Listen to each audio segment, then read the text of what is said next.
నమస్తే, నేను మీ యాలి.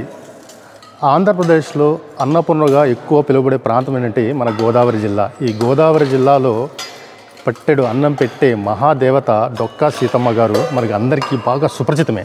కానీ ఈ పశ్చిమ గోదావరి జిల్లాలో భీమవరం వీరవాసరం మండలం దగ్గర రాంబాబు గారు కూడా డొక్కా సీతమ్మ గారి ఆదర్శంగా తీసుకొని చాలామందికి 17 గ్రామాలు, ఒకటి కాదు రెండు కాదు 17 గ్రామాల ప్రజలకి ఏదైతే అన్నం పెట్టి అందరి మన్నలు పొందుతున్నారు. ప్రజెంట్ అయితే ఈ వీరవాసం గ్రామంలో ఉన్నాను. సో ఆ రాంబాబు గారిని మీకు కూడా పరిచయం చేస్తాను. కూటి కోసం కోటి తిప్పలు అన్నది పెద్దల మాట. అందుకే 5 వేళ్లు నోట్లోకి పంపించేందుకు ఎన్నో కష్టాలు పడుతుంటాం. ఎంతో మంది నిరుపేదలు సరైన పనులు దొరక్క పస్తులు ఉంటుంటారు.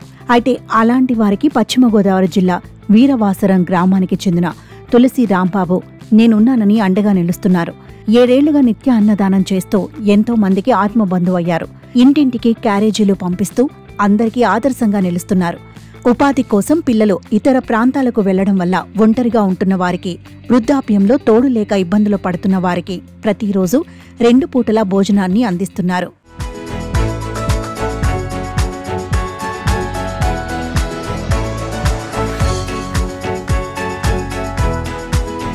పశ్చిమ గోదావరి జిల్లా వీరవాసరం గ్రామానికి చెందిన తులసి రాంబాబు పేద కుటుంబం నుంచి వచ్చారు.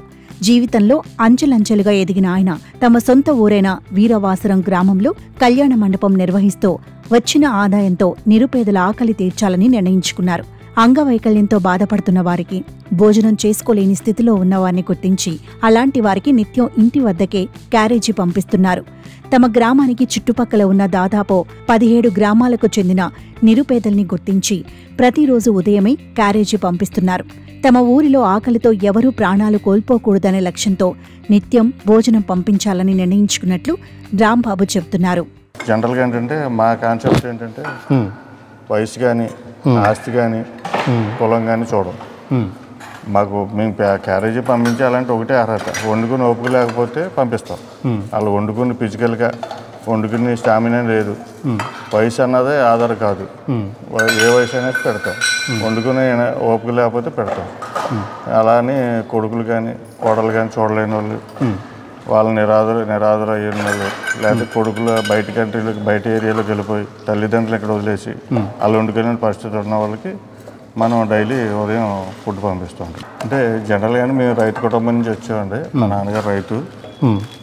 తర్వాత నా వరకు కొంచెం భగవంతుడు అనుకున్న దాని మీద కొద్దిగా ఎక్కువ ఇచ్చి పర్వాలేదు, ఉన్న దాంట్లో ఏదో చేయాలి అన్న ఆలోచన మీద ఏం చేస్తే బాగుంటుందని ఆలోచిస్తే భగవంతుడు మనకి ఇచ్చిన అవకాశాన్ని సద్వినియోగం చేసుకోవాలనే ఉద్దేశం మీద మనం పెట్టి ఒక్క రూపాయి కూడా వేస్ట్ అవ్వకూడదని ఆలోచన మీద ఈ భోజనం నేనున్న ఈ చుట్టుపక్కల ఏరియాలో ఎవరైనా సరే ఆకలితో చనిపోకూడదు, భోజనం లేకుండా చనిపోకూడదు అన్న కాన్సెప్టే ఇంతవరకు చేయగలుగుతున్నాం.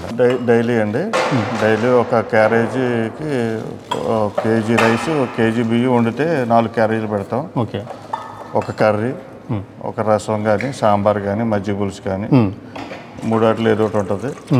బుధవారం ఆదివారం నాన్ వెజ్ పెడతాం. బుధవారం ఆదివారం నాన్ వెజ్ పెడతాం.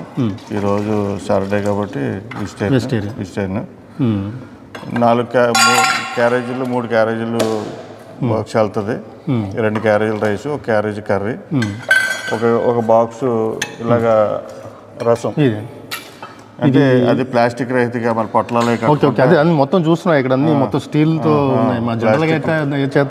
ప్లాస్టిక్ పొట్లాలు కట్టకూడదు అని ఇది కూడా బాక్స్ పెట్టి ఇందులో రసం, ఇవాళ రసం అండి, ఇది రసం పెట్టి పంపిస్తామాట. యాక్చువల్గా ఏంటంటే ఈ క్యారేజీ నాకు తెలిసిందిగా 2 పూటలకు సరిపోతుంది. ఇది మ్యాక్సిమం 2 పూటలకు సరిపోతుంది. అంటే 1/2 కేజీ బియ్యం అంటే నా ఉద్దేశం మన ఇంటికాడైతే 3 తింటాం. కొంచెం వాళ్ళ యొక్క తినే వాళ్ళు ఎక్కువ అంటే 2 పూటలకు సరిపోవచ్చు. మ్యాక్సిమం. ఎన్ని గ్రామాలకి ఇస్తున్నారండి? 17 గ్రామాలకు వెళ్తుంది. గత 7 ఏళ్లుగా వర్షాలు వరదలొచ్చినా క్యారేజీలు పంపిణీ చేయటం ఆగలేదంటున్నారు గ్రామస్తులు. ఊర్లో ప్రజలెవరూ ఆకలితో ఉండకూడదని తులసి రాంబాబు చేస్తున్న ఈ పని అభినందనీయమని కొనియాడుతున్నారు. నా పేరు ఎల్దుటి కృష్ణ అండి, పంజావరం మాది.